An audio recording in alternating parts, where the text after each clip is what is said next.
Yo, yo, my sovereigns, what up? This is Boba Fett, uncensored on the internet, with episode 150 of Splinterlands 101. Joining us once again, co-hosts of the show, finest gentleman who ever lived, Matt Clark. Howdy, howdy. The man behind the Pouffet Poussey, Geotrix. How are we, gentlemen? And joining us tonight once again from the People's Guild, B. Jangles. Good morning, good evening. How we doing? Hey, doing well. Very well. Evening here, morning for the boys there, And hot. Is it lunchtime for you yet, B. Jangles, or are you still in the morning? It is 8:20 in the morning. That's how you're even further A behind. few hours behind. Yeah. 3 hours, 4 hours. Yeah. So, gotta love time zones. It's funny, like one of my regular students, he's from Japan. Sometimes I start work at 5 a.m. in the morning and I finish at 6 p.m. in the evening. I don't work 13 hours, though. I have big breaks during the day. And sometimes I'll have him in the morning, like my first student, and then I have him at the end of the day as my last student. So it's like I'm having him twice in one day, but for him it's two different days. Just That's he's wild, morning man. and evening. Time zones they're crazy. Yeah. So exciting town hall. I shared a bit of Cryptomancer's eye candy in the general room, but pretty soon we're going to be. Anyone going to be changing their focus to wood, or I'm just going to stick with grain myself at the moment to sort of see what happens, doing the grain research and SPS. Personally, I haven't spun up my lands just yet. I did, but then I had to sell the DEC for something else. But I do have my lands, and I'm hoping to get slowly over time. I'll spin up a plot here and there. Yeah. But for me, there's not too much going on with lands on that side of things. So All right. yeah, it was probably a Matt like question or B Jangles. Yeah, right. I like the way it automatically switches over. If you haven't seen Town Hall, go and do it. It's 2 hours long. If you don't want to hear the question and answer at the end, then you can skip that. But that first hour or so is really, really worth it. Heaps of stuff in there, heaps of content. So I love what Matt's has done where you just harvest and then that plot type will just automatically switch over to doing what it's doing. My first thought is, crap, do I have enough producing grain to feed all the others who are now producing wood and stone, etc.? So that will be my big focus, is making sure that I have sufficient grain production to manage everything else. But otherwise, no, I think it's really exciting. I think adding more stuff, more requirements, building out the ecosystem, building out the marketplace, getting more of those trades going on. Originally it's trading from whatever to DEC in the pool, and then from DEC to whatever you're actually trying to buy. That is going to shorten that to a one-step process. So if you want to swap wood for stone, you'll be able to do it without. In the background, it'll be two swaps, but as far as you're concerned, you just one click and you swap to whatever wood you don't need for stones. So yeah, so exciting. But there's heaps going on. Marketing, they talked about Twitter, what's happening there. That's really growing, booming. A lot of excitement in the general crypto space right now. There's like $99,000 Bitcoin says a lot to a lot of people. So yeah, just heaps in the town. I'll give it a watch. How long do you think we have you for, B Jangles? I've got about 10 minutes. Okay. Well, did you want to have a bit of share your thoughts? Because I don't want to be chatting while we, using up our finite B Jangles. This is the Jangles time, man. No, this.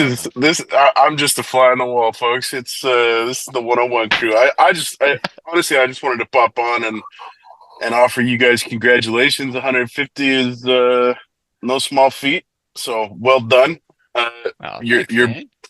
Our mutual buddy Matt Clark was trolling me the other day on Twitter. Speaking of Twitter, some Simpsons meme about TPG taking the episode off, and yeah, we're gonna catch him by not doing an episode this week. We're never gonna catch you guys. You guys we're always the first and foremost, and you guys set the stage for other podcasts, including ourselves and whoever else is yet to come into the space. So At you. Well, Yeah, you haven't nah, man. mentioned on the I town love hall what you guys too. do. You haven't mentioned on the town hall. You've got him coming on the show soon? Yeah, he's gonna be the ultimate episode in our season 3. So I think we're probably gonna take a good month off.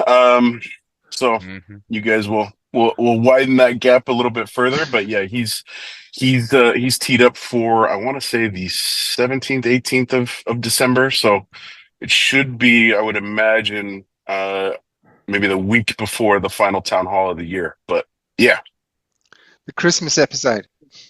the Christmas It's gonna episode. be That's wild. right. Yeah. So Yeah, that's but gonna be real like quickly, the I wrap I, I just want up to echo of echo this year. Matt's. Say again.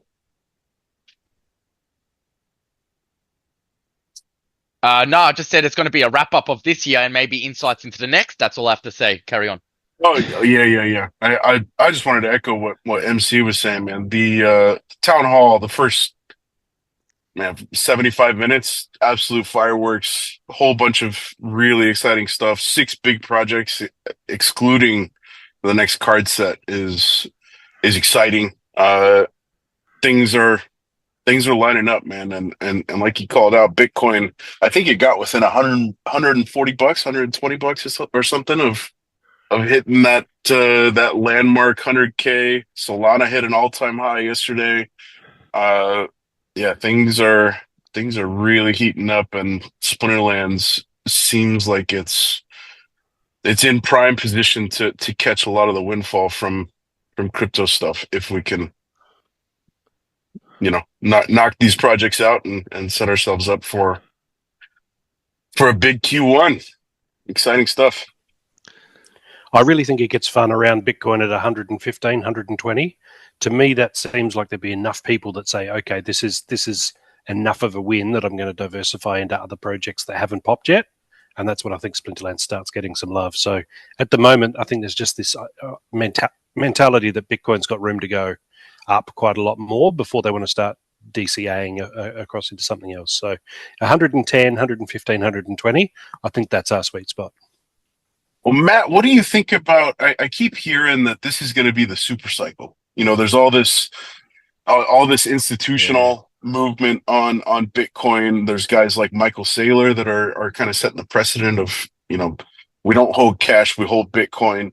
There's all these governments around the world making moves to set themselves up for strategic reserves with Bitcoin.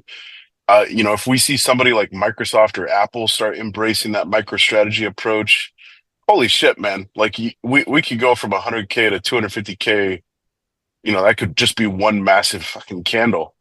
And who knows for how long that, what kind of FOMO is that going to trigger? We saw fear and greed jump from, I think it was low 80s yesterday. It's mid 90s. I checked last night. I think that's the highest I've ever seen. It was 93, 94, something like that. So what's your take, Matt? Are we seeing the beginnings of a super cycle? Is this going to be a 3-year bull run, 4-year bull run? I'm always bullish, and it's a great question. I don't see bull runs typically.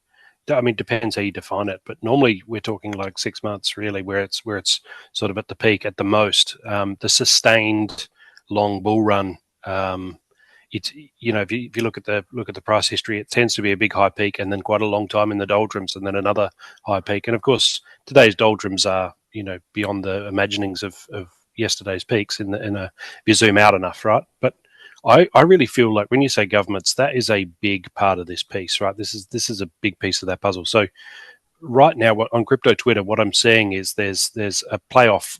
There's a theme coming where El Salvador absolutely nailed it. They got mocked by the World Economic Forum. They got mocked by all of the IMF, the World Bank, because you shouldn't be buying Bitcoin, speculating with your current your sovereign wealth of the nation, etc. Bekele, you're a reckless lunatic, etc.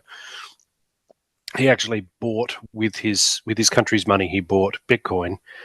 Looked dumb. Now he looks brilliant, right? And it's a win across the board as far as everyone's concerned. You cannot by any stretch, by any measure, no matter how much you contort and twist and torture the data, you cannot change that El Salvador is a massive win. On the other hand, and this is where we have the counterpoint, right? We have the counterpoint of Germany, where they seized Bitcoin. They seized a whole lot of Bitcoin, and then they just dumped it at like 30,000 or something. And so they've missed out on $3 billion or something. I mean, the numbers keep changing, but they missed out on an absolute crap ton of wealth and value for themselves because they dumped it. And so and so Germany's being mocked and El Salvador is being praised. And when you have the split narrative, I guess, where it's, hey, if you did be more like El Salvador, be less like Germany. Also, the fact that Germany seized them and lost that value by selling, by dumping, whereas El Salvador bought them and gained that value. It's even at a different layer. It's in praise of a free market transaction versus the violence inherent in the state. We're going to seize them because we're powerful and we're bullies, but bullies are stupid, so we're just going to dump them because we don't know what they're worth. Right? So obviously, Bukele, El Salvador is still thriving on taxation, don't get me wrong, that's where the money came from originally. But from a country perspective, that country actually bought those Bitcoin rather than seizing them from whoever. So there's so many different ways that narrative plays out, and will continue to play out. Germany, Bitcoin at 150,000. Germany looks even dumber. El Salvador looks even smarter, and other countries are watching, right? And there's so many countries, there's so much wealth, there's so much that can go into this. It would be trivial for Bitcoin to hit 250, 300,000 within the next 6 months even. I think the only real limiting factor on that is that we're going to see a whole lot of alts as well, it's about belief, it's about speculation. So how much of that Bitcoin is held by people who believe that 150 is this bull run's top? Let's start dollar cost averaging out. Let's start, right? So how many of those people who are institutional investors have rules and restrictions on how much they can gain or when they need to take wins? So it can get ridiculous and out of hand, but I said recently, I'm not after 30%. If I was after 30%, I'd be in Bitcoin. I'm after 30x. So that's what I'm in. I'm in an alt that nobody knows about yet. Well, I think even 120 is. No, I mean, if you go back to the dips of the bull runs, 9 to 27 tripled, 27 to 60 sort of doubled. So we could be anywhere in there. But I remember at the almost probably 3/4 of the way through the last bull, we were following all these guys on YouTube, the Bybit free all gift, these people. these people who already bought their coins and just, shield them onto others because they already have their positions. Yeah. Those types. There was the Moon, Crypto Boy, Chris, that German guy. Everyone was calling 250 during the last bull run. Yeah. So, I think it could. I mean, when you say I think it could, really it's wishful thinking, but we could see a good run this time around. Like what Matt was saying, we got countries involved now, and El Salvador is going to look like a beacon of hope for other countries, right? That aren't ruled by particular group of people who aren't trying to destroy, their nation, right? Yeah. But ones who've already been destroyed, already been hurt by the fiat currency, and those people who destroyed. Like El Salvador once was, all those surrounding nations, the South Americas, I guess, they're probably going to look at that and be like, hey, this is what we need to do. This is where we need to be. And hopefully, I'm hoping that those nations do make the West look silly, because I think we do need a big slap in the face. And then maybe the people rise up against the ones who are hurting those those countries, the West and Europe and all that, because it's on a downfall, on a free fall, on the way down, and it's either incompetence or just the people. It's deliberate. It's a deliberate act, right? Because when you compare Germany, surely Germany, they have some smart analysts there, people who hey, let's hold the Bitcoin, but who said no to that? Which body said no to that, right? Yeah, So but they're not ruled by the smartest, are they? Or it's deliberate again. yeah, I don't it's know. just, I mean, Merkel. I mean, Deliberate. she's such a puppet of the small hats. Like, Yeah. she just does what she's told. Yeah. And Deliberate. yeah, it's very, very deliberate. And again, Yeah. Germany was doing extremely well economically compared to the rest of the world. And so, what a great way to screw that up, destroy everyone's faith by seizing Bitcoin, and Yeah. yeah. But who knows? That's the beauty of it, isn't it? The whole who knows factor. Yeah. I like Yeah. speculating though. I like guessing. I mean, that's the human imagination, you know? That's the beauty of it. And I don't want to be punished for that part. And Just already speculating. some alts are, I mean, like Crow. Crow has 3x'd in the last couple of months. And my BAT balance from Brave, that's been steadily going up and up. So already we're seeing some wins on the alts. So yeah. It's great. It's great. I actually have a friend who I just spoke about with crypto maybe 6 months ago. It was like, well, crypto never.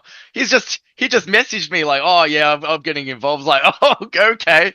So I think when people like that are getting involved, things are getting hot. I don't feel it yet because of just maybe maturity in the space. Like we all have. We've seen ups and downs. We're like, But for them, it must be like when I first got in, must be high energy, very really exciting times. And yeah, when people like that are getting in, I'm like, oh, okay, cool. We'll see where we go.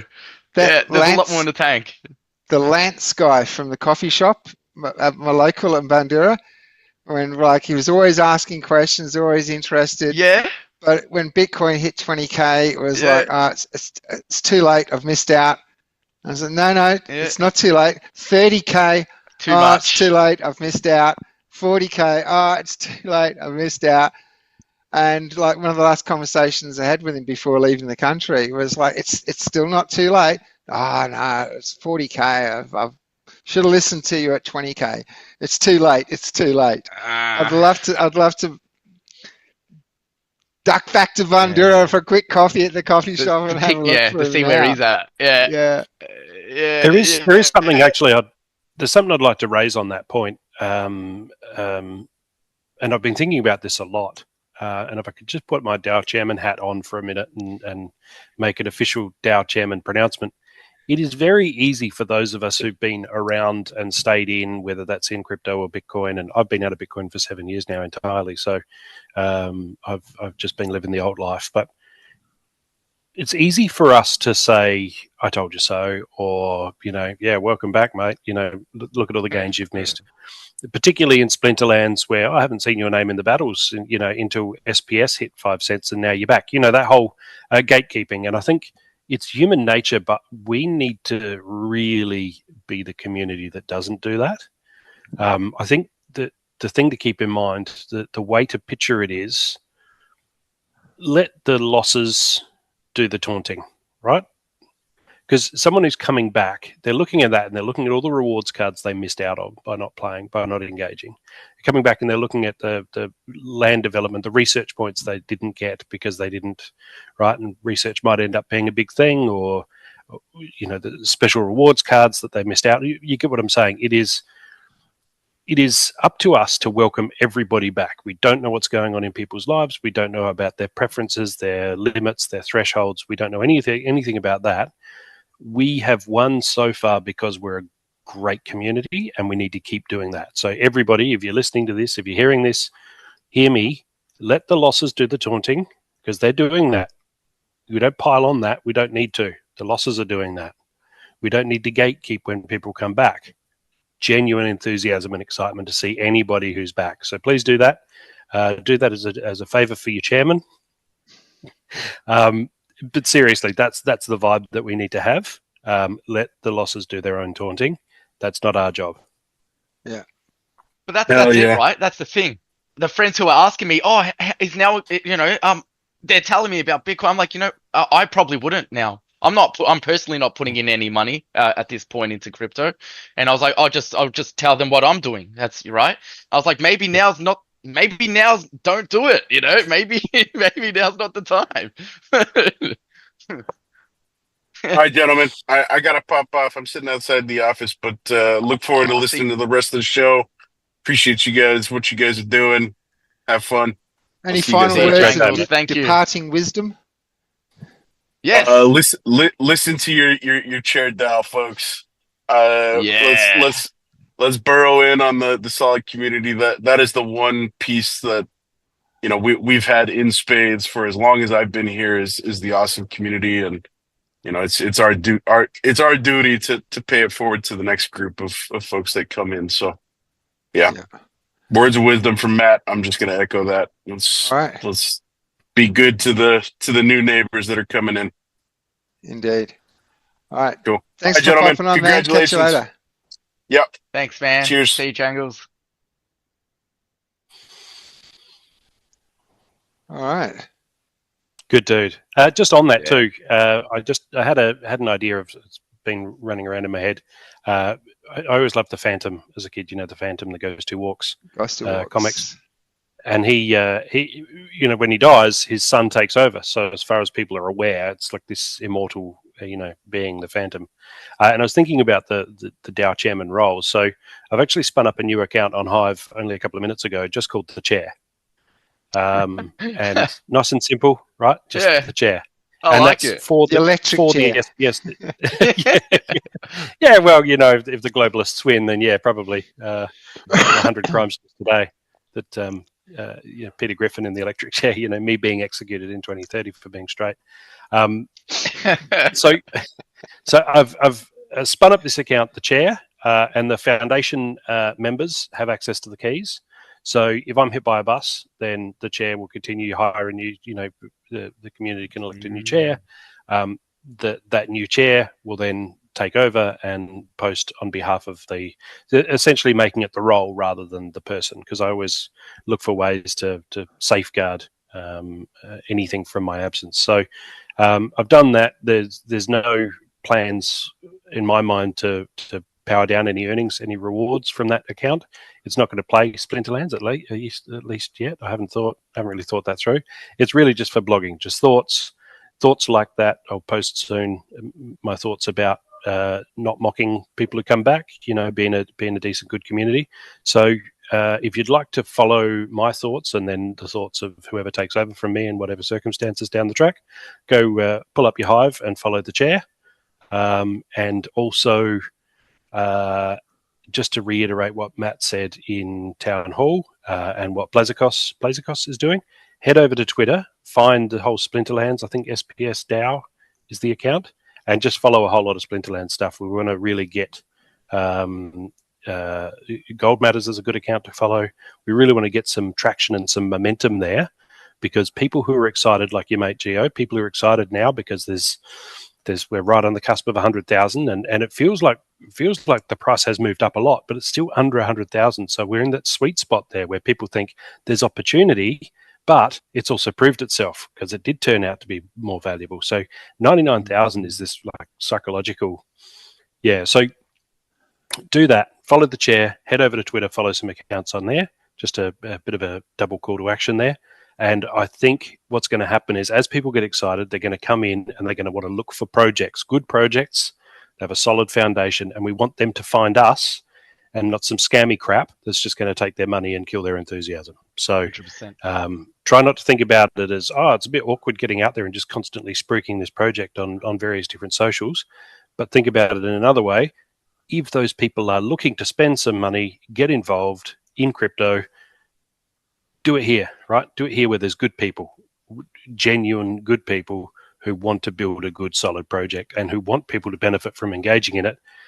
The scammers have advertising. The scammers have all sorts of tricks to make their project look appealing. We need to up our game and really attract that attention to us instead of to them. So that's my. I'm taking off my chairman's hat now, and we're back to just regular old Matt. We look similar. MC, as Bjangles dropped in there. Yeah. That's right. I'm surprised no one's ever thought of that before, because it's such MC. Yeah.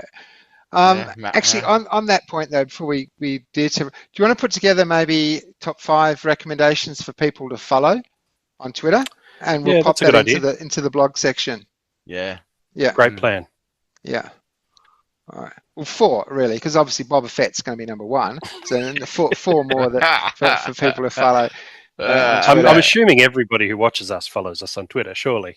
I don't know, but I have noticed my YouTube and Twitter followers have definitely been going up.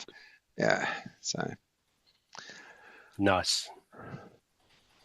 What was your biggest takeaway from the town hall? Another thing we haven't even discussed yet is the new survival mode, and Yabba commented on the quick Q&A section that I asked a very intelligent question in regards to what's going to happen with the rental market.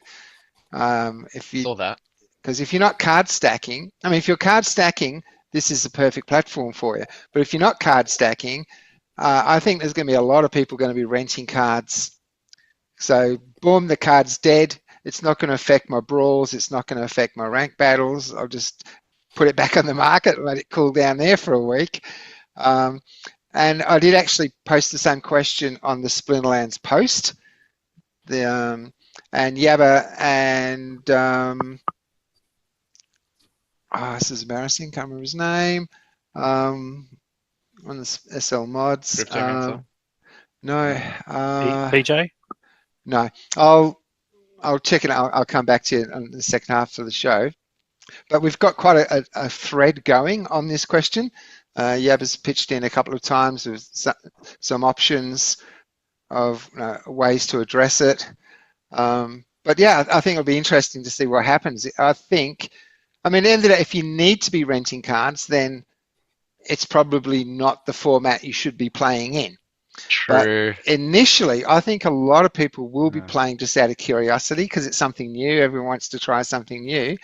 So I'm thinking could be good for the rental market, as people want, especially if you've got the level of cards that you want to be playing at in that level. And as the season progresses, more and more of the cards in the market are going to be on cooldown.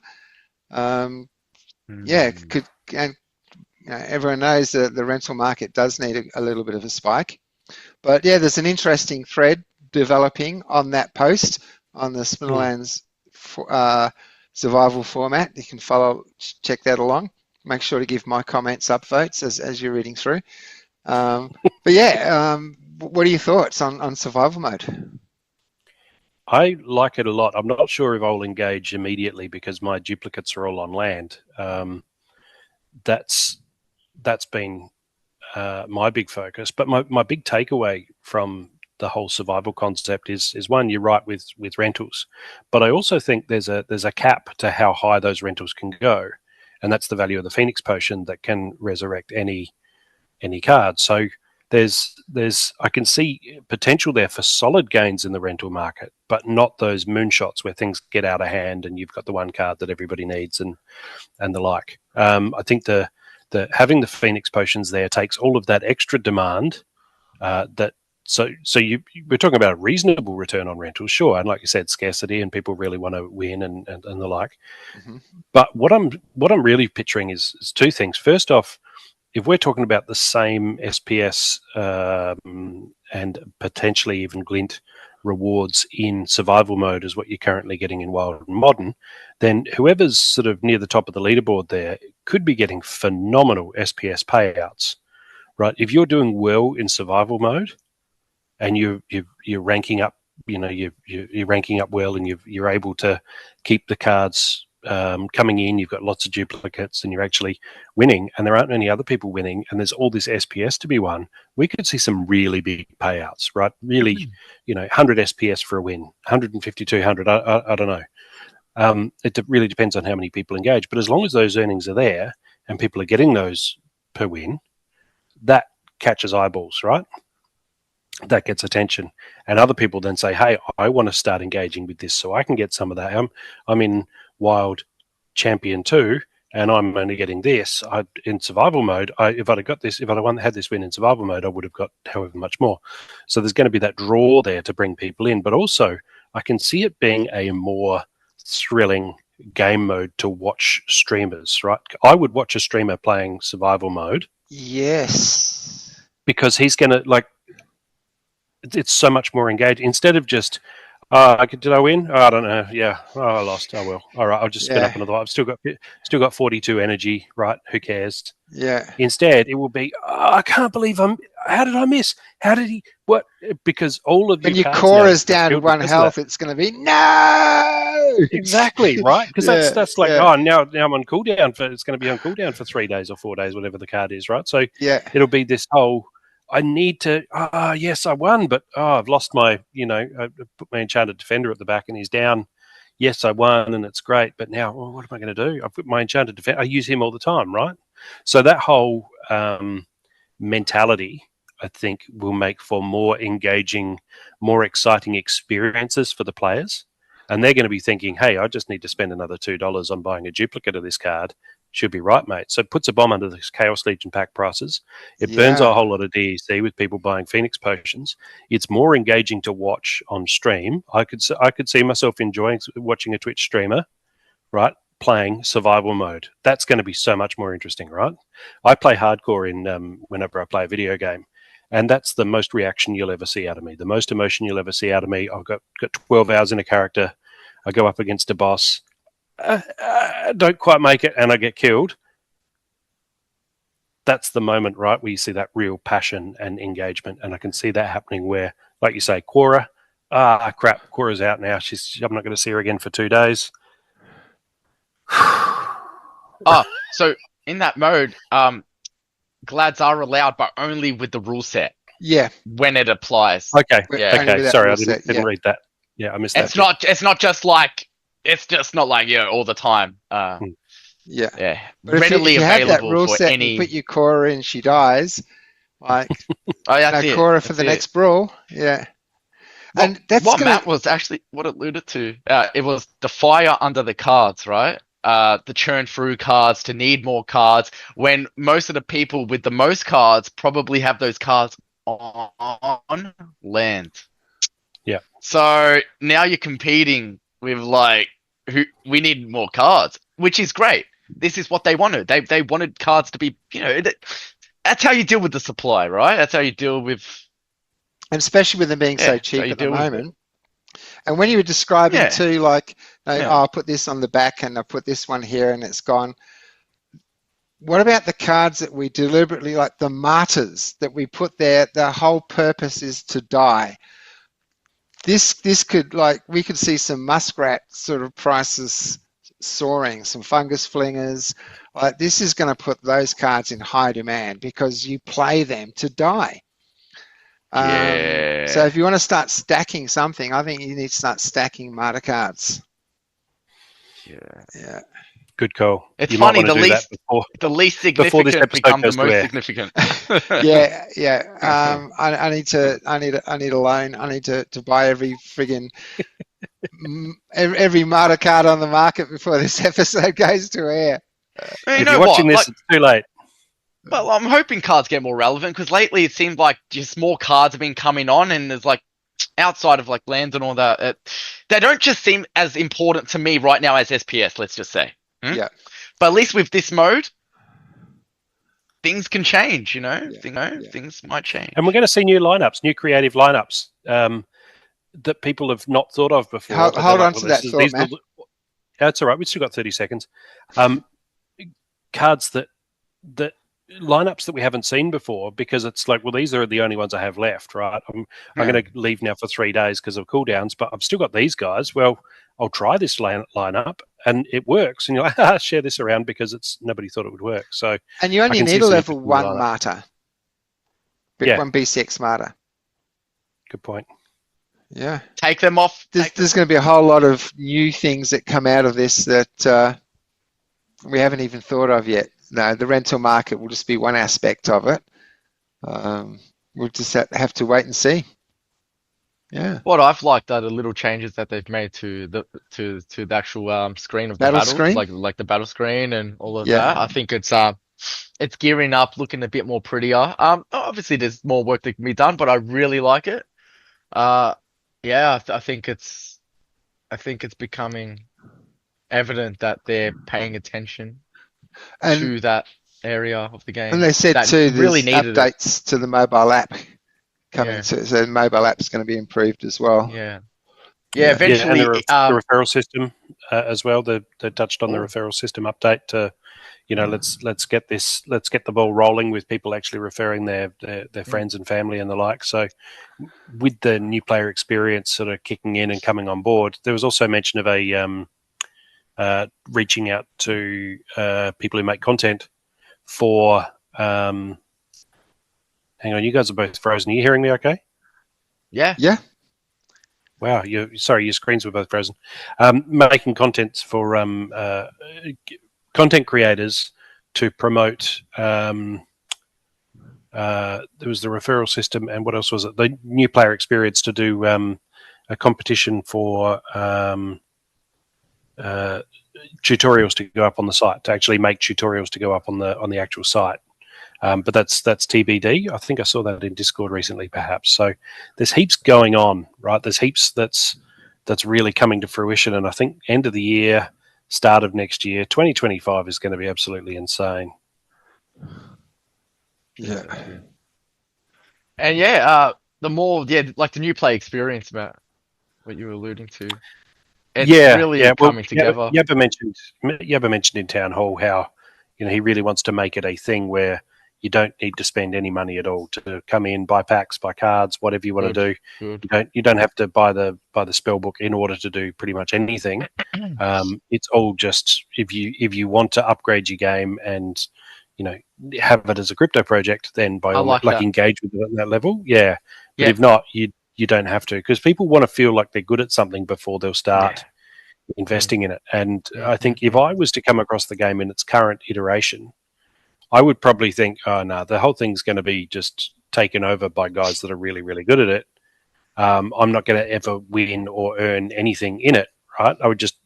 To be honest, the game in its current condition, if I came across it right now for the first time, I would probably say, you know what, it's not for me. Just based on that, like, it's already 6 years old. Great, it's not a Ponzi scheme, but we've got established champions that are like great at this, and they're just going to walk all over me. I won't even bother trying. But if it's free and I can just, well, hey, I'm made of time. I don't really want to push more money in, but I just want to see what it's about. And I play and battle and see that actually you kind of find your level, and then you're tending to win about 50-50. And then I start looking at the rewards that I could have been earning. It's like, well, actually, so I could definitely see that we're heading in a good direction there. Well, it's a lower barrier of entry, right? When you make it free to play, it allows all eyes to come in, and the ones who are going to like it are going to love it, and the ones who aren't just going to leave anyway. But you're giving them the opportunity to come with no bars, no boundaries, none of that. Free to play is, I think I said, we were talking about this like a year or two ago. Imagine if there was a free to play version, right? Like, this isn't new. I'm sure it's been around, our ecosystem for a long while now, and it's just finally, these ideas. We've had to lose so much for us to suggest such things, and to look at things. Maybe we should go in this direction. But when things were good, it was like, things are working, But maybe this was been a blessing in disguise, for us to be down in the pits for however long we've been in it. Yeah, to get that right. And Blaze read out some stats that were really encouraging about engagement on Twitter and new sign-ups to the game and spellbook purchases and the like. So it definitely feels like that we're past that bottom now, and it's all just. I'm getting messages like you said, people that are now that Bitcoin's at 99,000, they're like, okay, what's the angle? How do I get in here? And yeah, it's funny because big numbers tend to really enchant people, where they say, oh, look, Bitcoin's gone up from 60,000 to 99,000. That's like such a jump. That's added $40,000. It's like, well, yes, to a single coin if you had that. Yeah.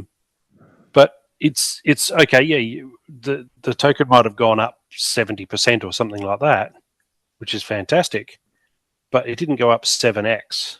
a good alt project that's been neglected for a long time, it can like there's no cap on it. Can really use some random card that just happens to go well with the meta, and it's been hoarded by somebody, and he's not selling it, and the few people who have it aren't selling it. The prices can just jackpot, and those prices really catch people's attention. They'll look at the chart and see all the upward curves, and then the hunt is on. The hunger's there. What's the next card that's going to do this? I want to buy 20 of them before they do that. Like my muskrats. If this crow thing ever goes through, yeah. Yeah, depending how well the format is received as well, Bob, that could be a really good play. And I think there's going to be a lot of people involved with that. Yeah. I find myself wondering, like, if we can track what percentage of cards in the ecosystem are on cooldown at any moment, just to see how popular that survival mode is. So would it be 5% most of the time, or 20% most of the time? Comparing the cooldowns now of the current before the format comes online. Well, what I'm saying is there's no dead cards now. 100% of cards are playable. Yeah. I mean, obviously they're not if they're on land, but I'm talking about what percentage of cards are dead at any one moment will tell us how popular survival mode is. I do like the granular tracking of a match where each individual card you can win but still lose cards, right? You can still lose cards even though you won, like the martyrs that we're talking about, because it's their job to get killed. But your powerhouses, they can win the match, and because they didn't die, it's going to change so much, including the meta, what plays are popular. What I'm hoping is, because of this cooldown period with cards, with these cards that maybe that's enough of a deterrent as well for us not to have a farm issue, a bot farm issue, because that's just going to be super expensive to churn over all these cards, even get on the rental. And when there's no supply left on the rental market, well, people can just choose, it shows that people are going to want to get into this format. And I'm hoping it is a major success, because then I think things can take a turn for the better. Like a real, we'll be seeing some crazy numbers if there's a lot of participation. Yeah, and it's a new avenue that we can grow and develop from too. Like, this is the starting idea of survival mode, but we don't know how that's going to look a year from now, with every iteration and different stuff that gets put up and different ideas that get incorporated that people have. Like, it can look completely different a year or two from now. But it's about taking that first step. Hey, more modes the better, man. More modes the better. No one ever said no to a mode, right? Yeah. You got King of the Hill, you got TDM, you got Free for All, you got. I'm just talking about FPS and shooters here, but yeah, you get what I mean. There's things for cards games as well that you can do, right? Like draft tournaments and whatever else. Like, it's been mentioned so many times throughout the years, I'm sure. But yeah, there's many things that can be done here and implemented that we haven't done yet. Exactly, and I'm excited what this does for Chaos Legion, because we've got the fact that you've recently been able to buy various different Chaos Legion cards and or packs below deck burn, and then just buy them and burn them. That's great for clearing out that backlog of Chaos Legion, but it's also bad for the price of DEC, right? Because it's kind of stopping us from getting to peg.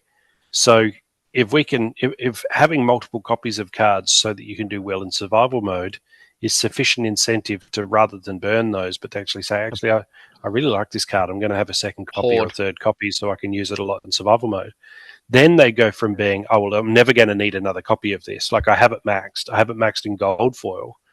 It's right there, slightly cheaper than deck burn. Well, I'll just buy it and burn it, right? Like, why wouldn't I?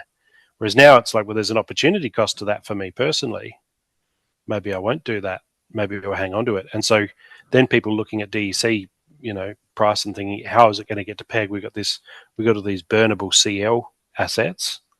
Well, they're but cheap enough to as the price of that moves up, then that can pull DEC up with it, and then we can hopefully hang on to peg, and then your SPS flywheel starts, and we've been over that, and it's happy futures for everyone. So Yeah, just it's got this excitement in the air, and like I said, and I'm reiterating, chairman's hat back on.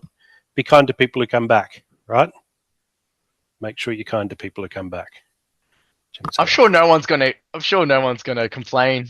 No, The more no, people who come back and reinvest, keep buying cards and whatever else, I'm sure. I think we're Yeah. all okay with it. I think we're all good. Yeah, I think we're all good. Yeah. Yeah. Yeah, I'd like to think we're a responsible community and going to welcome people back with open arms as they arrive. Yeah. So, yeah, no, I'm really excited about it all. To be honest, I'm enthused. I think we're going to be looking back and saying, man, I'm really glad I hung in there. It's been a white knuckle ride, but now I'm feeling like there's vindication for all of the decisions I made in the past. Yeah, I feel the shift. I feel a shift. That's all I can say. Like, there's been a shift in this game in greater markets and all that. So that is enough to change people's moods on things. Yeah, that's all we need. Sometimes is just that. Yeah. Yeah. Should we? Is there anything else anyone wanted to cover, or should we switch to battling? Yeah, the episode we did with the swap pools, with the deck and the grain, and we're looking at how to do it. And we're saying if only there was some way to track and measure your progress over time. Beaker007 commented on the post, and there is such a tool. And I'll share his post in the blog section here, but just to quickly show you. So this is the tool. It's open source, Splinterlands statistics tool, and previous updates on version 21 zip.0 add grain deck pool information. So you can actually do that. And Interesting. I will share his, and it shows like where to get it from. And the whole post is incredibly detailed, going through. There's a lot of statistics in this post. So I will drop the link to this post in the blog section of this episode. If people are interested to see that. He's even given you all the repositories and all that to where to go and how to bring it up yourself and add to it, whatever you want to do with it. Yeah, you can if you know what you're doing. It's incredibly detailed, yeah. So it's very tidy. And Cryptomancer said that's been a focus of his taking over the land stuff. Is he wants it to be visible what you've earned by being in the grain DEC pool. So that's a priority for him as well. So yeah. It is satisfying to know. I'm over 0.5% now. But I'd like to build up to 1%. I reckon that'd be decent. Yeah, it's like if you've got something growing, to look at it and see it growing. It's like yes. Yeah. I think 1% of every pool would be a really cool goal to have. 1% of the wood pool, 1% of the stone pool. Yeah, I might aim for that. That works. Well, 1% of that's probably where the flesh column started, wasn't it? Just 1% of the flesh column supply. Yeah, no, I get over a third in regular and gold, over a third of the supply. But Gold Matters is beating me in total terms. He's got gold foil lightning dragons. I think he's got 70% of them, but there's only like 9 or something like that. It's not. There aren't many of them, so. Stacking life, eh? Stacking life, yeah. So stacking those muskrats. Yeah, because if you look at something like the fungus flinger, which is like Earth specific, it's 5 cents, but the muskrat, because he's neutral, is 25 cents a card. So if all of a sudden, you play a martyr card and that's it, it's killed, which is the whole purpose of using a martyr card, and then you got your cooldown period. Yeah, I think they're going to be in demand. And then there's the whole. Well, Iziar's already so heavily in demand anyway, and if you add extra demand for martyr cards, I think Iziar's going to really the price of that's going to really benefit. But Iziar's a legendary though, isn't it? Correct. Yeah, you have it in gold foil. Yeah, but it's just stacking them though. That's going to be an expense. Yeah. Whereas the But that's muskrat, that's stackable for a lot of a lot of people. people. And that's Yeah. probably why those cards have probably the most upside. Turpin Ballot Well, percentage wise. Because like they're like, yeah, oh cheap. Oh, I have enough of this. Let's buy, yeah. But with the well, bigger and that ones, ties in. they might think like, oh, $100 Izia or 3,000 muskrats, or I don't know, or whatever the Well, conversion is. and the Phoenix potions put a cap on that extra value too. Like a Phoenix potion is going to be worth it to unlock to revive a max gold foil Iziar. But if you got a 1 BCX, right, it's not worth a potion. So the cheaper cards, I think you're right there, Bob, is going to be where all the rental action is. Good plan, man. Load up before this episode goes to air. Yeah. I was going to have a look at the gold foil. $7.40 for a single BCX gold foil muskrat, and 25 cents for the regular foil. Think about the fungus flinger, man. Like if it's a fifth of the price, that's hard to argue with, right? Like, yeah, okay, it's only Earth specific, but plenty of matches where Earth's available, and a fifth of that's 5 cents or 25 cents. I'd maybe move on the fungus flinger, to be honest. Yeah. Fungus flinger with blinds has helped my ass so much. Yeah. Yeah, that's worth considering. With my you want to use them to with your Cora as well. Get that Marta happening on your Cora. So Cube, Jelly Cube benefits from Marta cards, right? So that's why I'll often use him in like Obnoxious Fumes rule set. Mm-hmm. Cube with a Marta either side of him, and maybe somebody to resurrect one, right? And then you don't even need a high mana match. You can still do that, and it's so hard for them to punch through. Yeah, with the Llama Summoner. So yeah, Fungus Flinger, I would definitely move on over Mark's Rat. I feel like Mark's Rat's already copped a lot of his upside. Mm-hmm. Get in on Fungus Flinger before he does. Yep, I'll have a look. What else? What's the fire one? Injury? Is it injury? The fire Injury Marta fire. card. She's taunt and Marta, so she's going to die a lot. She's legendary though, I think, from memory. Oh, okay. I reckon she's legendary. If we stick to the commons, it might be a better option. Yeah. So yeah, you're calling Fungus Flinger. You reckon that could be the way to go? Yeah. Well, I guess we'll know in a couple of months. We can look back on this episode. You're saying it's 5 cents now at the floor. Mm-hmm. Let's see what Fungus Flinger is for down the track. Yeah, 5 cents for Fungus Flinger, 25 cents for Muskrat. We shall see. Oh, that's insane. But this is the game, right? We're playing the game right now. Yeah. Something that's been working well with my bronze account, I've been having a bit of fun playing in Modern. I had 3 BCX of Commander Slade. And like every time I get 7,500 glint, I buy another rare card to up my deck. And I've had 3 for a while, so I actually bought 2 BCX of Commander Slade to get him to level 2, which gives him 5 speed. Then you put him in with Kelia, that's 6 speed. And then you put in the Clockwork Orange, which is a reward card. So he's starting the game at 7 speed as a pretty meaty tank. So really the only thing that's been hitting him are magic cards. So yeah, and my wins now on that account, this is the Gracias account, I'm now getting 0.1 of an SPS for so long it was like 0.00, 0.00, and then 0.01, and 0.0, now it's like 0.1. So it's gradually building up.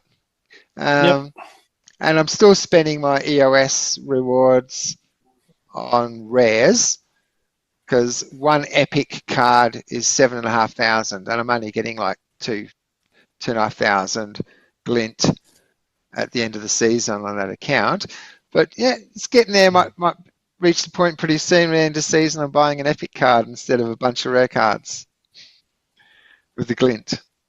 Yeah. All right. Well, that's me. So, anyone else got anything before we battle? No, I've just been trying to. My goal lately hasn't been so much stacking up cards, but trying to get as much SPS as possible. Hmm. Using those alt feeder accounts to send like to the main, every fortnight or something. I'll send like a couple hundred from each account. It adds up. It Yeah. really adds up. I've been seeing the And change. the Guild Mm, Brawl SPS rewards have been getting quite good lately. they have. What did we get? They have 130 or something? Or was something I'm like that. thinking of something like I saw 130 SPS on one of my screens when I was doing my claim. I can't remember what it was, but it's like, wow, if that ever makes it back to $1 again, imagine selling that $130 for a few minutes of Insane. picking some cards. Yeah. Yep, and that gets a lot of bums on seats, right? Because then people say, "Hey, I want that." Especially with now too, like technology's made us like. I don't mean to say it's hard to put this nicely, but a lot of jobs now are kind of just like phone it in. There's people using AI to reply to emails, and once you've got the job, often for a lot of people, it's a lot of mucking around doing other things and actually only putting in an hour's work a day. So I kind of feel like in terms of actual like time available, the capacity for people who work full time to also be playing Splinterlands at the same time is just so there. Yeah. I mean, how many hours do people waste every day at work on Facebook? Exactly. Or playing a video game that doesn't make them any money. Hmm. Yeah. My focus at the moment, I've just one of my power downs has come through, so I've got 250,000 SPS. I'm going to take that and the hive power that I've been powering down and start moving into the liquidity pool to swap I hive. thought you were about to say start SPS buying up liquidity. muskrats. So I'm glad you didn't say that. No, the swap hive liquidity pool. I just think around now's the time. The staking rewards are getting slightly less, and there's not a lot of money, at least in the moment, in renting out your SPS. I've done it before. We rent out 1 million SPS for a week, and I'll forget about it. And the guy gets it for 2 weeks. I'm sure he's happy with that. But it's 6,000 DEC or something. It's like, well, it's 1 million SPS, Yeah. but it doesn't like whether you're at the level I fight at, whether you got 3 million SPS or 4 million SPS staked, it doesn't make much difference to your rewards because it kind of hits that peak and then just peters off. So I'm thinking, out.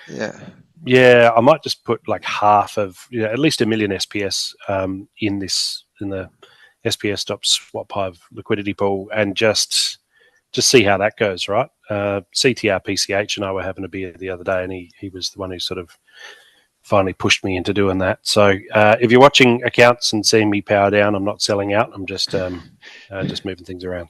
Yeah. And with the whole swap hive, the B swap, have you ever held BXT? Because they pay like daily dividends if you're holding their token. And BXT, I found like the B swap option.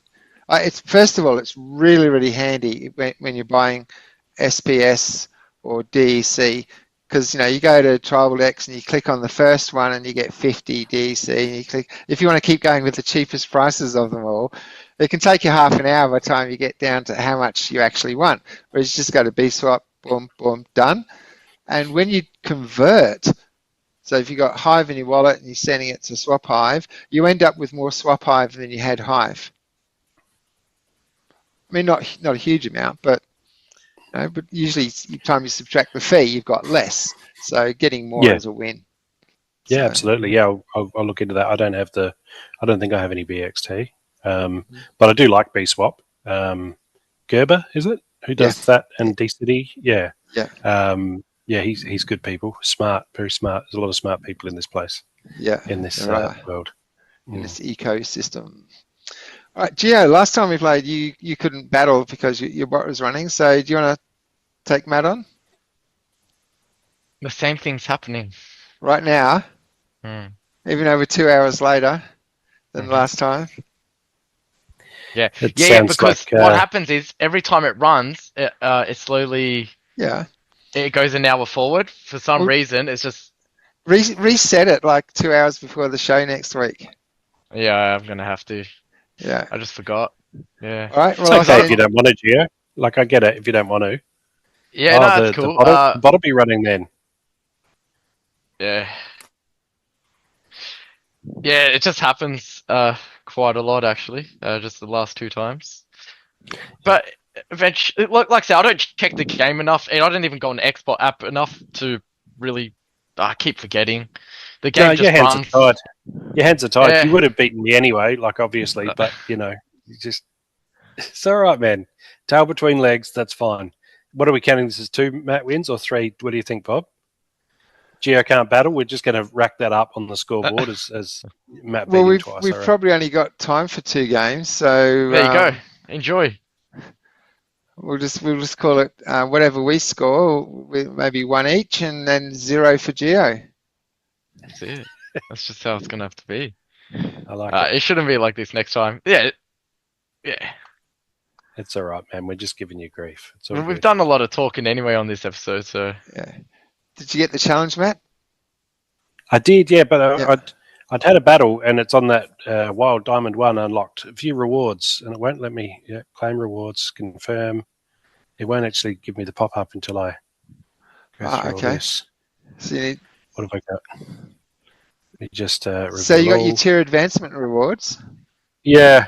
Can you share I screen? just have, I'm nearly finished unlocking okay. them. There's nothing interesting here. All 10 right. broken earth thugs, 12 broken earth. I got 13 broken earth thugs. He looks interesting. I haven't really looked at him. Here we go. Match begins. Boba Fett. Yeah, that's funny. I couldn't see it until then. Nidhogger. Right. Guyman sent me a Nidhogger. I think he's mentioned sending you guys one as well. We got one each. we Yeah. all got one. How good is that? Guyman, Yeah. cheers, man.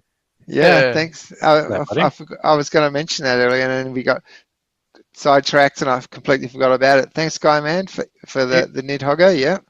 He's like you, Matt. He never mentioned it.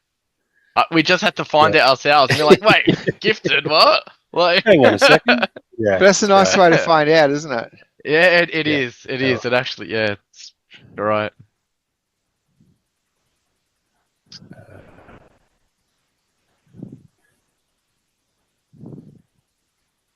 Alrighty. Yeah. Fog of War. Slow and corrosive ward.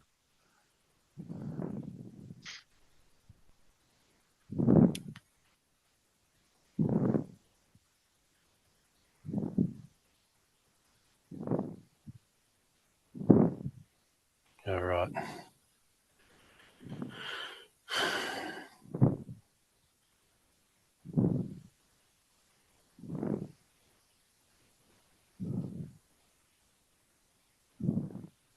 This one's quite experimental.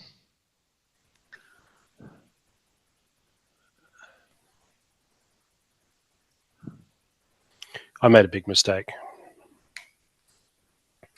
Oh, I'm waiting for the rule set to come up. I realise it's already up. I'm Yeah. looking in the old Yeah. place. All right. See, I messed up because obviously enrage with that barbarian means that I'm going to miss a lot in reverse speed, and I've sped him up again with what's her face at the back end there. Yes. So that might hurt me, but yeah, we'll see what happens. I guess. Actually, I did I'm the gonna give exact this a same pop. mistake. I picked him for speed as well. Cora's pretty quick though right now, so I don't think you got a good chance of always hitting. It's reverse speed. Yeah, but So yeah, as Oh, she's both speeds made up, the yeah. same Yeah. mistake with the Yeah. swiftness. Yeah, this is amateur hour. If you're watching this, like, I was going We to have press years of play. experience. Yeah, go for it. Years of experience here. Do not follow us for gameplay. What to do, because we are absolutely terrible. Both of us made the most basic mistake possible here and forgot to check that it was reverse speed. This is Yeah. the what Tagged not to do. Cora, The what not to do episode. Oh, I tagged you, Yeah, Cora. yeah. It's a wrap. Yeah, it's game over. I mean, being no sneak, obviously silence is a good call because you're going to be facing a lot of magic. But yeah, I completely forgot about the reverse speed and buffed all my team up. All right. Totally wrecked you. That Olivia, I actually like using her in Fog of War. I know that sounds a little bit like, why would you do that? But in Fog of War, because she's an opportunist, so she's only going to be firing just her magic attack. She's not going to do melee. But in Fog of War, it is easier for her to sit right at the back and be protected by your other cards for multiple rounds, when she's just going to pick up all of their abilities and then get absolutely mad with all of that. So by the time it's the end of the match, she might hit the front, but she's buff. She's going to be a scary monster by then. Yeah. So I like Fog of War with her defensively. I guess is what I'm saying. Makes a lot of sense. Not sure in this new layout I hit view to accept your challenge, but it hasn't popped up yet. I do find it's refreshing a lot quicker now. The game, there it is. Amplify, Fury, Unprotected again. That's 2 Unprotected in a row.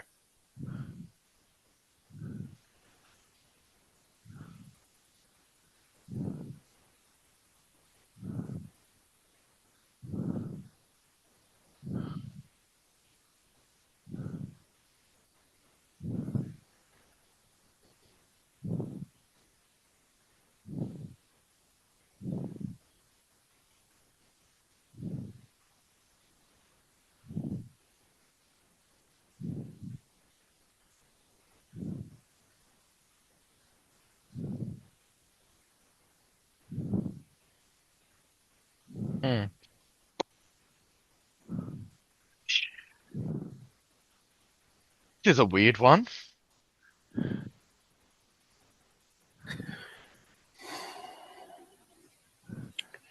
Having fun. Yeah, it's so easy to play a taunt in Fury and not realise. So we don't actually need to go play pause anymore because the rule sets automatically. That has helped. That has helped so much, hasn't it? So now we're I both don't trying have to to be hear dodgy here. Geo. Oh, the rule set back. Are you gonna show us the rules there? Are you gonna? Yeah. Thank you. We're both trying to be dodgy here. I think I've got this one I think so too. because you're not kind of. I know it's funny. I'm playing the Scattershot Summoner and saying that you're not focusing your firepower, but Elmo. I think Elmo's going to dodge so much. Everything. With all the speed boosts I have, he's just going to dodge everything. You're going to hit your Uraeus is going to hit my last guy, but he's got a decent reservoir of health there, and I think it's just Scattershot, all of that, And Magic Reflect. Even if I'm going to press your play because gladiator we're is down to seconds. I'm seeing 2 minutes 20. I'm seeing 2 minutes 20. We could watch this match play out in slow motion if you like. Like we have time for that. It doesn't show me how much time we got left. I'll just see on the timer 39 minutes 23 seconds, which means less than a minute to me. It's interesting that you guys actually get the timer and I don't. Yeah. Hang on, there we go. Remaining time 1:58. Okay. Yep. I just had to move your ugly mugs out of the way to see that. It's all over. It's all over. He did all right. I thought you were going to have a lot more left. Yeah, Uraeus did his poison job on my guy up the back, which helped. Mm-hmm. Your last stand. Yeah. All right. So no time for another one. So I gave you your 2 freebies that I do every week, and usually it's the third one where actually I get serious, but. Yeah. We're not like in any time. movie, you got to have your sad times, and then there's the comeback. This is Gandalf getting pulled down by the Balrog. Basically, that's where we're at in our story arc, and the movie ended too quick. Yeah. But unfortunately or fortunately, depending on what side you're on, Bob. So next week, school you on the next one. Reset your bot 2 hours before we start recording. If I remember, that episodes. Is 150 episodes, guys. This is ridiculous. 150. What do they run to? Like, what are they? Even if they're an hour each, that's a lot of hours. Yeah. Well done. So chaps. thanks for joining us on pleasure. 151. Likewise. We'll see you next week on 152. Boba Fett. Peace out.